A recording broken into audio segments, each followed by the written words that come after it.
بسم اللہ الرحمن الرحیم۔ السلام علیکم میرے پیارے بہنوں و بھائیوں، دوستوں، اچھی باتوں کے ساتھ حاضر ہوں۔ اگر تم محبت کسی اور سے کرتے ہو اور تمہاری شادی کسی اور سے ہو جائے تو آپ کی زندگی عذاب سے کم نہ ہوگی۔ لوگوں سے الگ رہ کے سوچو گے تو لوگوں سے الگ سوچ مل جائے گی۔ پیسہ آتا ہے غرور دینے کے لیے اور جاتا ہے مسکینی دے کر۔ اگر ایک ہاتھ اللہ تعالیٰ کے لیے رکھ دو تو سارا وجود ہی اللہ تعالیٰ کے لیے ہو جاتا ہے۔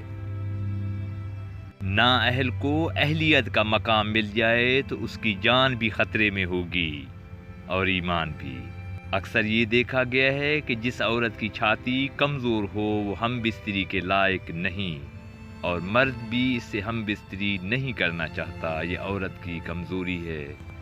دوستو، چینل میں باتیں یا ویڈیوز اچھی لگیں تو چینل کو سبسکرائب کرنا مت بھولیں۔ یہ میرے لیے حوصلہ اور آپ کے لیے مسلسل معلومات۔ اجازت دیجیے، اللہ حافظ۔